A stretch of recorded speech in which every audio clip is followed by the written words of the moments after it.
have two short videos for you about the design of your stamps and how to get started.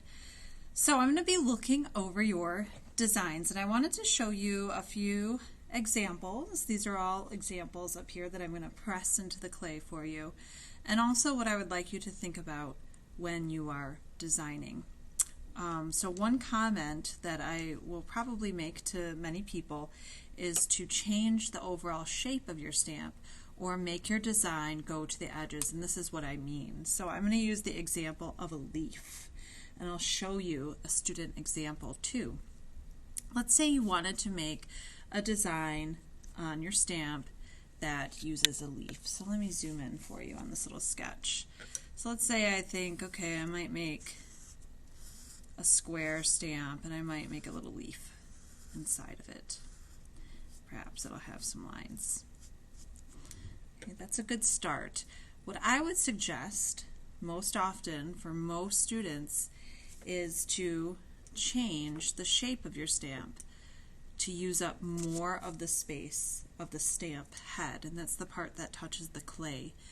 So having a leaf inside this square or circle or whatever shape I make my stamp, you could actually carve your stamp to be the shape of a leaf. And the reason why you might want to do this is it is a lot easier to make a pattern onto your clay when you go to use it. You could repeat that leaf over and over to make different types of designs. Whereas if you have it this way, you always will have that square around it, and it really limits you to what you can do. The other thing you could do instead is make the design come to the edge. So let's say I still had like a squarish shape for a stamp head, and I start carving a leaf shape in, but instead of just leaving it there, if I make two more leaves that go off the edge of the stamp, let's say I was going to put a texture in there, maybe put a little circle or something, then when I go to match these up, it makes a really interesting pattern. I can radiate it around, I can line them up and flip them. It will look really cool. So these two are better than this one in general. You'll get a much more interesting look. Let me show you what that looks like on some student examples. Okay, what I have here are stamps that have been made, and they're in various states. The white ones are already Bisque fired. These were created by students last year. These are bone dry. These have not been in the kiln yet. Your stamps will get to be this dry before we put them in the kiln. What's awesome about creating a stamp is that you can test your stamps before you fire them. So if you don't like them, you could try to make a new one, or you could re-moisten it and continue carving. These here are wet clay on their way to being bone dry. And these are ones that I just started making. They don't have any patterns or anything on them yet. You can kind of see the stages of clay here. First of all, when you go to make a stamp, this is just a chunk of clay. You can see about the size that I'm starting with. You could start with a little ball. Okay, let's say I take this off. And you're going to want to kind of smack it in between your fingers and press, because remember, you do not want to have any cracks or air bubbles in there. So let's say I started with a little ball, okay, and I want to turn this into a stamp. I can use my fingers to start squeezing and changing the shape. Okay, so I'm just kind of pressing with my fingers. I don't really need any special tools at this point. I would recommend having a little bowl of water, and I actually do not right here, but if they start to crack on the edges, you can just dip your finger in the water to make sure it stays moist. So let's say I want to make this like a little teardrop shaped stamp. Okay, very important that you then tap it onto your surface to get that edge flat. So now this I'm just going to set aside and let it get bone dry. Or this could be my stamp that I cast. And a lot of people ask, well, what does that mean exactly? It just means that this one you're not really going to carve. Once I have a flat edge, I'm going to find an object that I like and press it into there. So I found this little crystal bead. I'm going to kind of zoom up here. And I'm just going to push it into the clay. And I'm going to carefully try to get it out without damaging too much.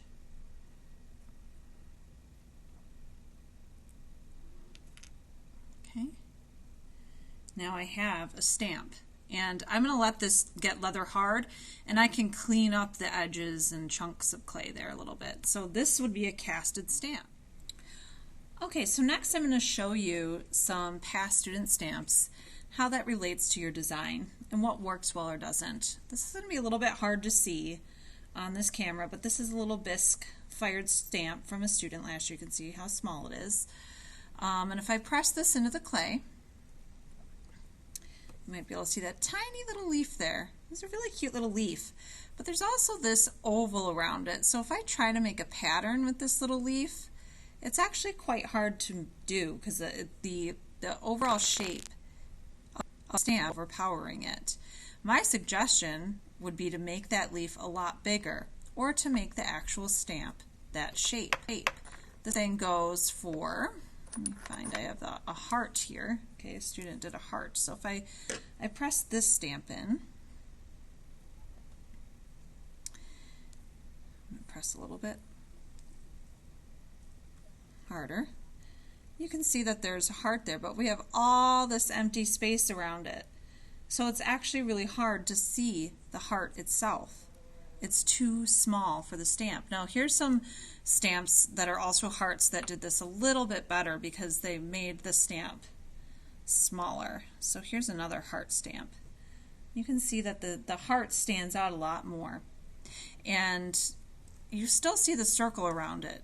It would work a lot better to make a pattern if the student had just made the stamp itself be the heart. They could have carved around this to make the whole stamp a heart shape. Here's another heart one.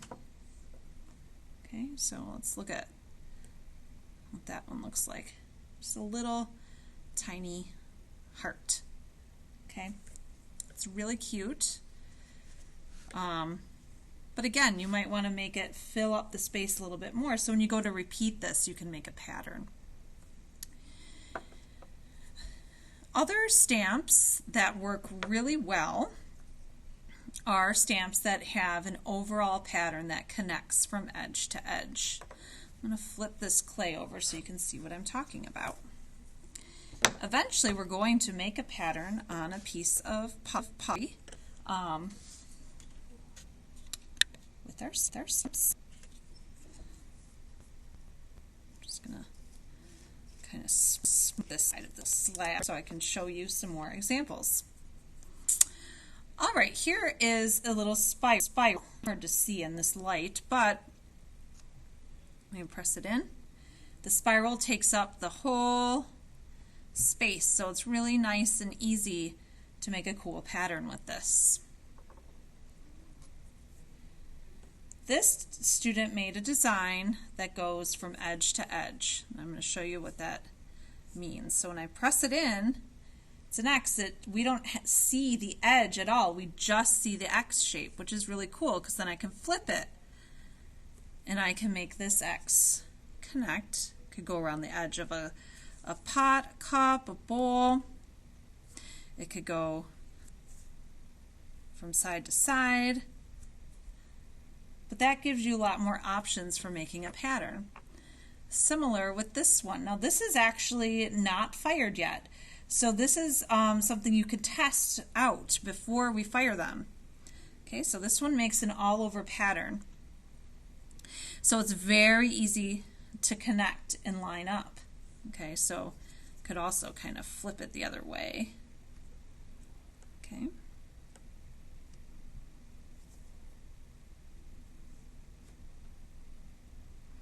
Could make like a basket weave or something like that. So this is much easier and shows up a lot better. Here's another one with that same idea.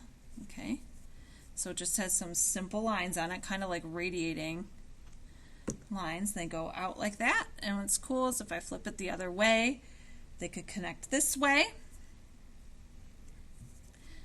They connect this way, okay, to make designs. And you can imagine that you could repeat these, you could rotate them around.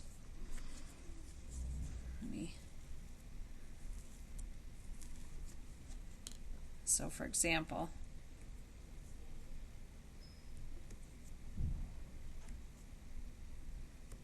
so think of designs that match up in different ways to make a pattern.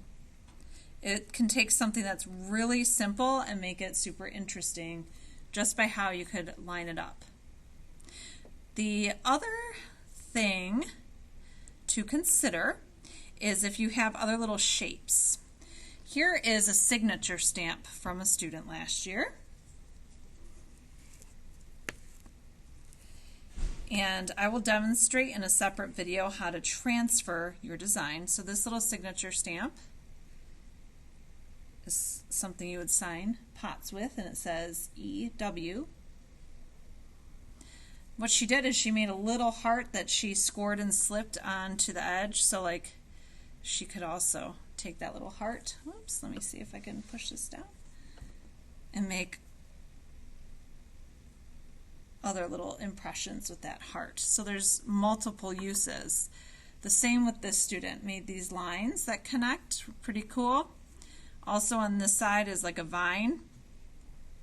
Oops, it's a little bit hard to see, but again, it has multiple uses. So getting creative like that is super fun. That's part of what makes the stamp really cool.